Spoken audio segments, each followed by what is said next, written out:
Chers amis, nous allons commencer ce culte et nous écoutons nos musiciens.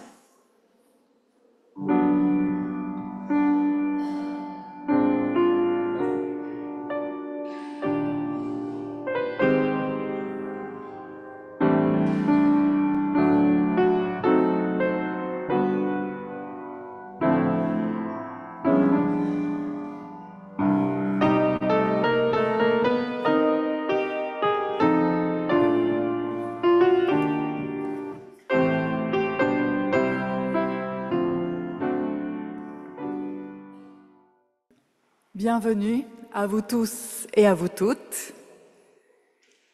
Que vous soyez habitués de ce temple ou que vous veniez pour la première fois, vous êtes ici chez vous. Que vous soyez protestant, pas protestant, ou que vous ne sachiez pas très bien ce que vous êtes, soyez les bienvenus, vous êtes ici chez vous. Bienvenue aux enfants, à leurs parents, à leurs familles. Les enfants, vous êtes ici chez vous et vous êtes les bienvenus. Et nous écoutons la parole d'espérance que Dieu nous adresse. Qui que vous soyez, d'où que vous veniez et où que vous alliez, Dieu vous donne sa grâce, sa joie et sa paix dans votre vie et dans votre cœur par son Fils Jésus, le Christ. Amen. Nous poursuivons en louant le Seigneur et c'est Angela qui nous conduit. Toi, le Dieu vivant, tu allumes dans nos obscurités un feu qui ne s'éteint jamais. À travers l'esprit de la louange, tu nous tires hors de nous-mêmes, à nous, pauvres de Dieu. Tu as confié un mystère d'espérance. Dans l'humaine fragilité, tu as déposé une force spirituelle qui ne se retire jamais. Même quand nous l'ignorons, elle demeure là, prête à nous porter en avant. Oui, dans nos obscurités, tu allumes un feu qui ne s'éteint jamais.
Nous prenons quelques instants de silence pour chercher en nous ce que nous allons présenter à Dieu. Ce que nous ne pouvons présenter à personne, ce que nous n'osons dire à personne, peut-être même pas à nous-mêmes, mais que Dieu, lui, accueille, parce que Dieu, lui, peut tout entendre et qu'il accueille tout.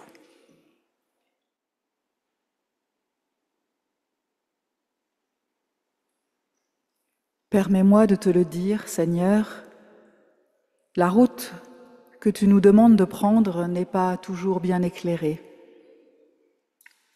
Tu nous dis « va », comme tu l'as déjà dit à Abraham.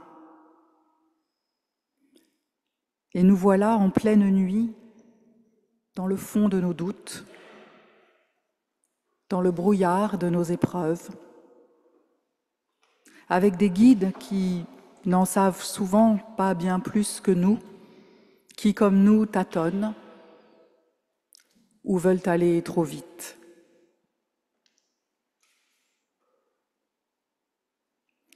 Mais Seigneur, nous sommes des gens ordinaires, simples, si lents à comprendre.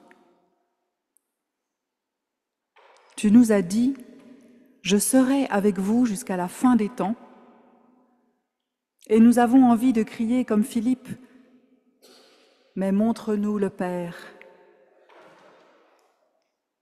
Alors nous te regardons, homme parmi les hommes, seul sur ton chemin de croix, criant ta détresse, pleurant ta solitude. Toi, même toi. Apprends-nous, Seigneur, à marcher dans la nuit, à chercher ta main au milieu des ténèbres. Apprends-nous à lâcher nos peurs, nos angoisses. Apprends-nous à faire et à refaire ces pas dans la nuit qui nous font imperceptiblement approcher de la lumière de la vie. Amen.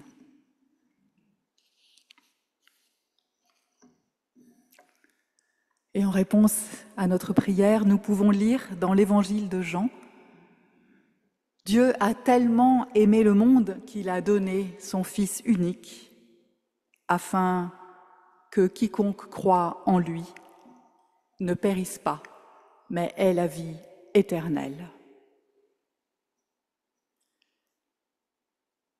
Le Seigneur, par la puissance de son amour, nous a délivrés de toutes les morts qui nous encombrent, qui pèsent sur nos épaules, de toutes nos faiblesses, de tous nos péchés.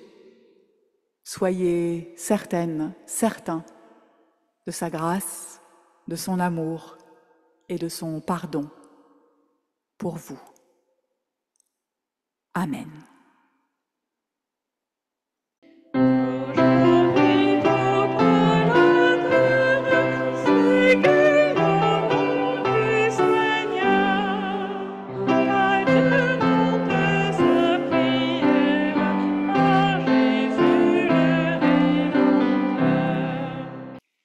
Avant d'ouvrir la Bible, pour y lire le texte d'aujourd'hui, nous prions.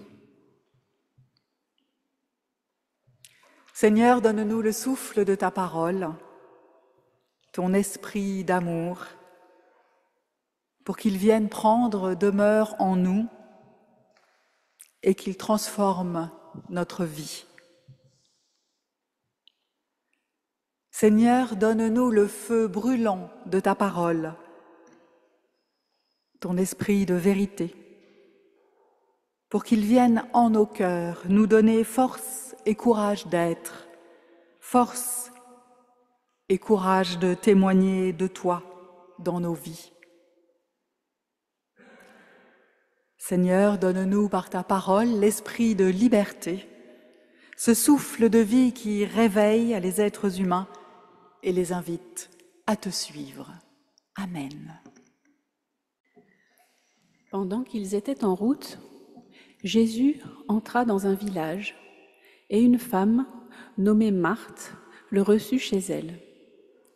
Sa sœur, Marie, s'était assise aux pieds du Seigneur et écoutait sa parole. Marthe, qui s'affairait à un ministère compliqué, vint et dit : « Seigneur, tu ne te soucies pas que ma sœur me laisse tout faire toute seule ? Dis-lui donc de m'aider. » Le Seigneur lui répondit : « Marthe, Marthe, tu t'inquiètes et tu t'agites pour beaucoup de choses. Une seule est nécessaire. Marie a choisi la bonne part. Elle ne lui sera pas retirée. » Sacré texte. Il a servi pendant des siècles et des siècles de christianisme à opposer les tâches matérielles et la spiritualité, les œuvres et la foi. Et pourtant, moi je ne crois pas du tout que ce soit ce que ce texte veut nous dire. Et c'est pour ça que j'ai choisi de le traduire un petit peu différemment des traductions habituelles. Peut-être que certains d'entre vous qui connaissent bien ce texte ont été surpris. J'ai traduit au plus près du texte grec. Marthe s'affairait à un ministère compliqué. J'ai fait un petit tour des traductions dans les différentes traductions bibliques. Et alors, voilà ce qui est dit le plus souvent. Par exemple, dans la Nouvelle Bible seconde, qui est celle que nous utilisons habituellement dans ce temple, il est dit « Marthe s'affairait à beaucoup de tâches ». Dans la Tob, la traduction œcuménique de la Bible, on peut lire « Marthe s'affairait à un service compliqué ». Dans la traduction « Parole de vie », qui est celle qui est linguistiquement la plus simple, il est écrit « Marthe était très occupée par tout ce qu'il fallait préparer ». Dans la traduction Louis II de 1910, qui est encore largement utilisée, on lit « Marthe était occupée à divers soins domestiques ».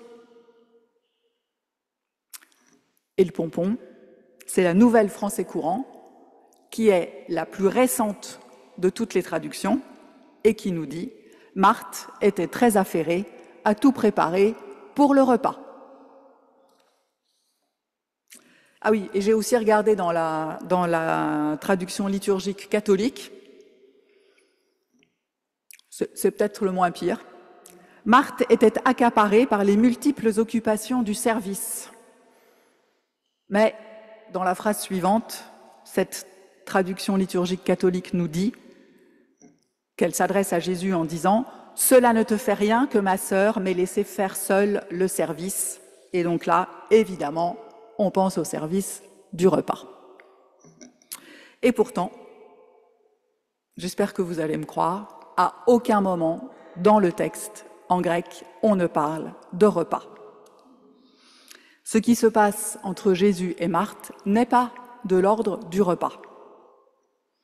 En grec, il est écrit, je cite, que Marthe est tiraillée dans un ministère multiple, que l'on peut aussi comprendre comme un ministère compliqué.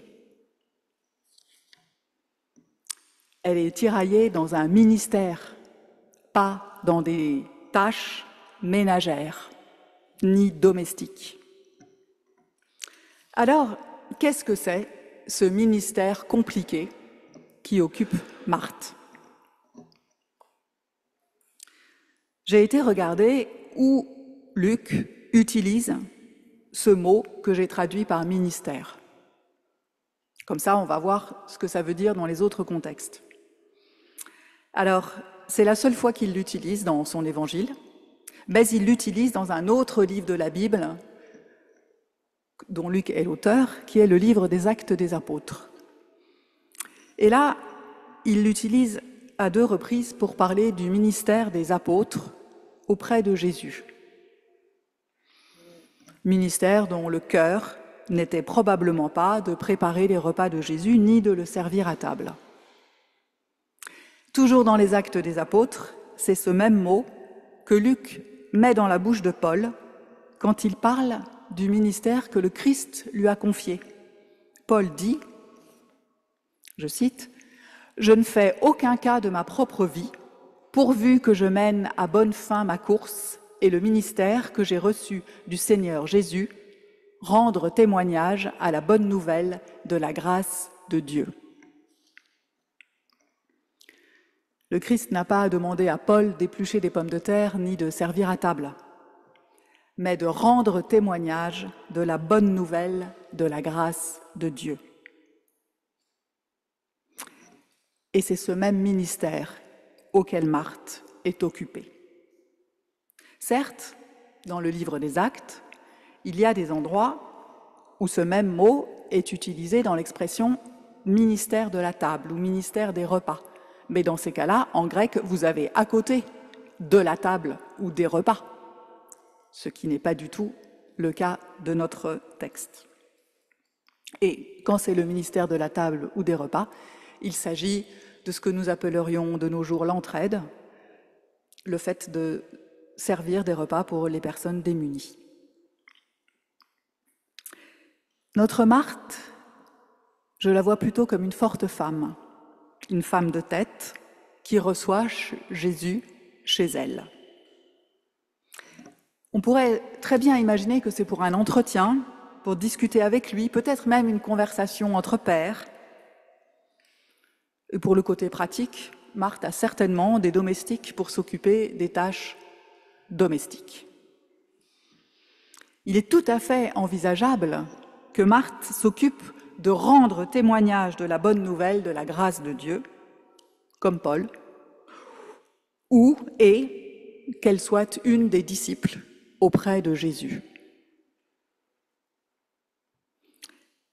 Et c'est un ministère qui l'occupe énormément. Un ministère avec de multiples facettes, un ministère compliqué. Alors, si, comme je le crois, son ministère est d'annoncer l'Évangile, eh bien, je comprends très bien qu'elle soit très occupée, qu'elle se sente perpétuellement tiraillée entre les différentes choses à faire, les différents endroits où l'annonce de l'Évangile est urgente. Et puis il y a Marie. Marie, alors je dis tout de suite que Marie, ça n'est pas du tout la mère de Jésus. Il y a dans les évangiles de nombreuses femmes qui s'appellent Marie, et là, la sœur de Marthe s'appelle Marie. Marie, elle ne fait rien. Alors, quand moi j'étais jeune, ça n'était pas du tout valorisé de ne rien faire. On devait plutôt rentabiliser chaque minute, surtout ne pas perdre son temps. Ça a un peu changé avec les jeunes générations. Mais en tout cas, là, clairement, Marie, elle perd son temps. Elle est assise à ne rien faire. Je me suis même dit, Marie, c'est pas une bonne protestante réformée traditionnelle qui, en entendant une prédication, tricote en même temps pour ne pas perdre son temps. C'était tout à fait classique au siècle dernier, moins de nos jours. Mais quand même, moi je l'ai encore vu chez des personnes jeunes, je ne sais pas pourquoi, que des femmes, mais il y en a encore des personnes qui font des travaux d'aiguille pendant les cultes ou pendant les réunions, mais je crois que c'est plutôt parce que ce genre d'occupation permet de concentrer son esprit. Enfin bref, le sujet n'est pas là, Marie ne fait rien. Alors ce texte n'oppose pas d'un côté l'action ou les œuvres, et de l'autre, la spiritualité ou la foi. Le problème, ce n'est pas que Marthe soit très occupée. Et voyez-vous, ce qui est étonnant dans ce texte, c'est que Marthe se plaigne auprès de Jésus et pas auprès de sa sœur. Ce serait tout à fait logique que Marthe dise à Marie « Mais enfin, Marie, arrête de trouver toutes les bonnes occasions de ne rien faire et viens donc m'aider à annoncer l'évangile de la bonne nouvelle de la grâce de Dieu. » Au lieu de ça, Marthe se plaint à son hôte de marque, cet homme dont l'énorme réputation le précède, c'est ce grand homme qu'elle reçoit chez elle. Ça n'a pas de beaucoup de sens, sauf si, comme je le crois, elle veut, comme on dit, se faire mousser auprès de lui. Elle veut se mettre en avant. Elle veut qu'il sache qu'elle occupe un ministère compliqué. Elle veut probablement qu'il la remercie, qu'il lui dise « Ah, ma chère Marthe, c'est fantastique tout ce que tu fais. Mon Dieu, mais comme tu t'épuises pour moi, pour transmettre ma parole, pour faire avancer mon évangile. Comme je te suis reconnaissant, chère Marthe, comme je te suis redevable. » Et c'est cela qui ne va pas. Ce n'est pas ce qu'elle fait, qui est vraisemblablement très bien, mais c'est qu'elle s'en serve pour se faire bien voir, pour qu'on la remercie, pour se sentir indispensable. Marie, elle pourrait aussi essayer de tirer parti de sa situation. Elle pourrait très bien dire à Jésus, « Je suis une personne très occupée, au moins autant que Marthe, mais tu vois, moi, j'ai tout arrêté pour t'écouter. » Mais Marie ne fait pas ça. Alors, opposer Marthe et Marie, comme l'Église l'a fait pendant tant de siècles, oui. Savoir si on est plutôt Marthe ou plutôt Marie, oui. Mais dans ce récit, ce que Jésus reproche à Marie, c'est que finalement, ce qui compte le plus pour elle, ce n'est pas ce qu'elle fait, mais c'est la récompense qu'elle souhaite en obtenir. Alors la question pour nous, c'est jusqu'à quel point est-on désintéressé? Dans quelle mesure a-t-on besoin de retour sur ce que l'on fait? Personne n'est tout à fait désintéressé et on a tous et toutes besoin qu'on nous dise merci, que ce soit dans la famille, au travail, dans nos engagements associatifs, dans la paroisse même. C'est normal de ne pas être totalement désintéressé. On n'est pas des machines quand même, hein. Et toute relation demande de ressentir un investissement de l'autre, un investissement réciproque. On a besoin de ce retour positif pour se construire et construire une estime de soi. Mais tout est une question de mesure et de quelle place on donne à ce retour. On peut se demander si on attend quelque chose de Dieu, de notre relation à Dieu. Dans la mesure où nous autres êtres humains ne sommes rien devant Dieu, dans la mesure où nous recevons tout de son unique grâce, ne devrions-nous pas ne rien attendre, puisque tout nous est déjà donné? Si nous tirons notre nouvelle identité du Christ, qui en nous intégrant dans son corps, nous rappelle que nous sommes des enfants de Dieu, alors cette identité-là n'a rien à attendre de plus pour nous construire. Notre récompense, nous l'avons déjà eue, déjà reçue. Nous n'avons plus besoin de réparer nos fautes, de bien nous conduire pour justifier notre vie et gagner la grâce de Dieu. Elle nous est déjà acquise. Tout est entre les mains de Dieu et Dieu seul est Dieu. C'est ce qui se résume dans la devise du protestantisme « À Dieu seul la gloire ».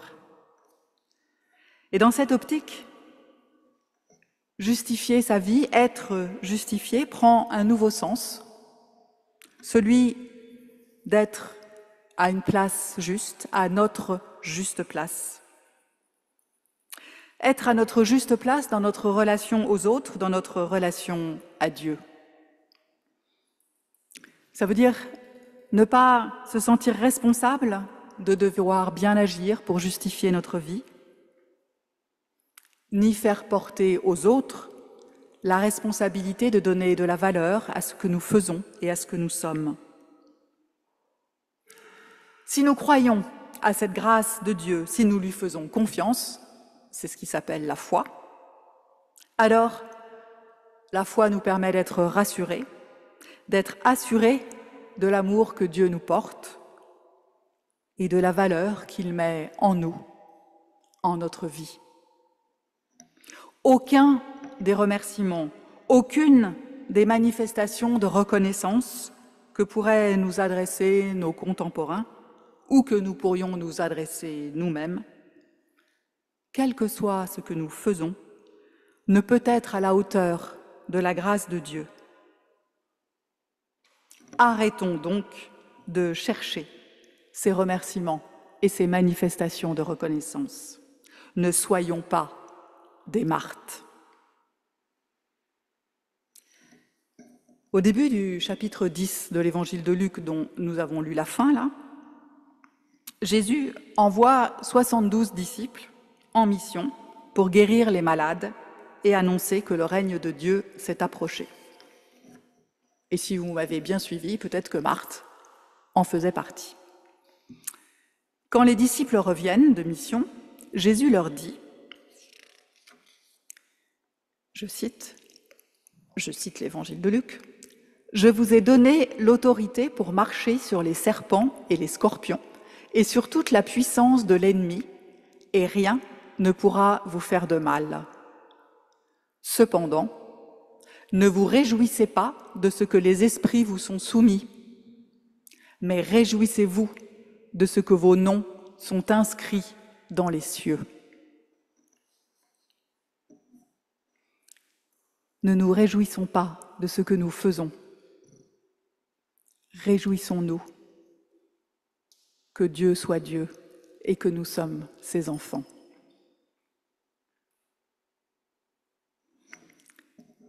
Alors je vais maintenant chercher une phrase du philosophe et théologien Olivier Abel qui nous dit ceci.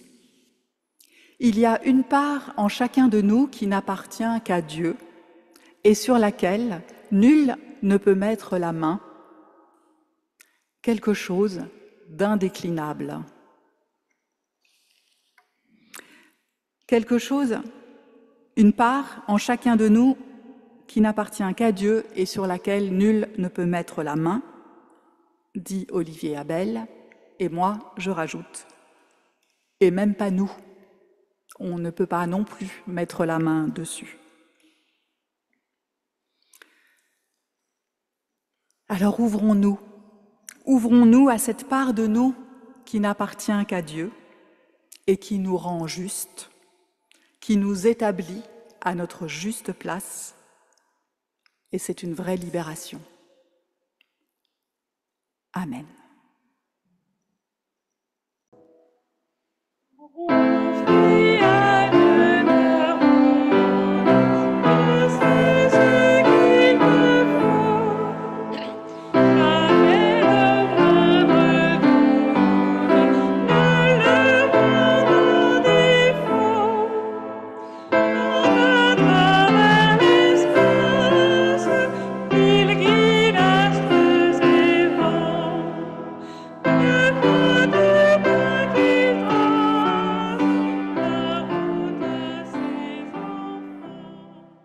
Alors, c'est le moment de l'offrande.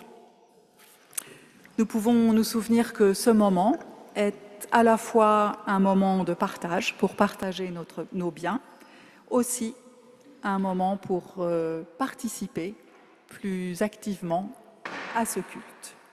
Et c'est aussi une source d'action de grâce envers Dieu.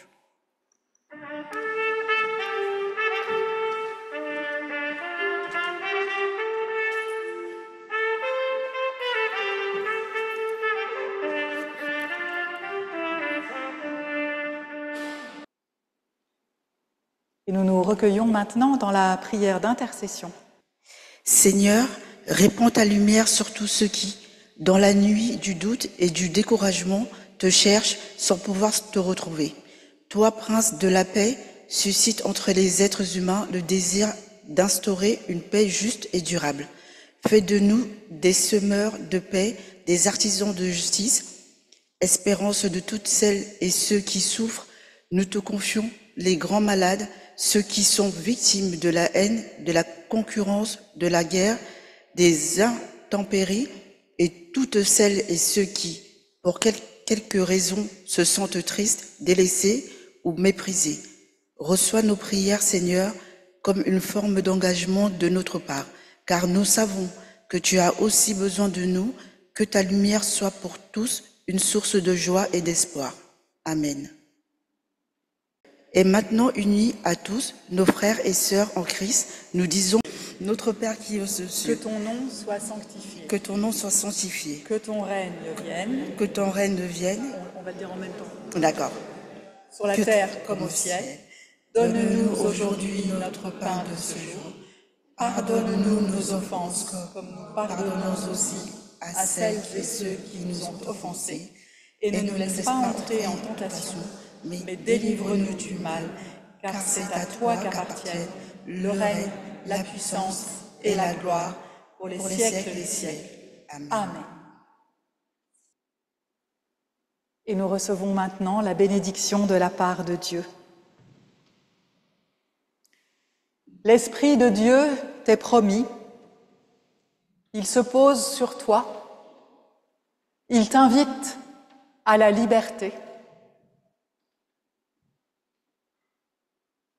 Allons, partout, inondés de l'Esprit de Dieu, remplis de sa force et de sa joie d'en témoigner. Le Seigneur vous bénit et vous garde, vous et tous ceux que vous aimez. Amen.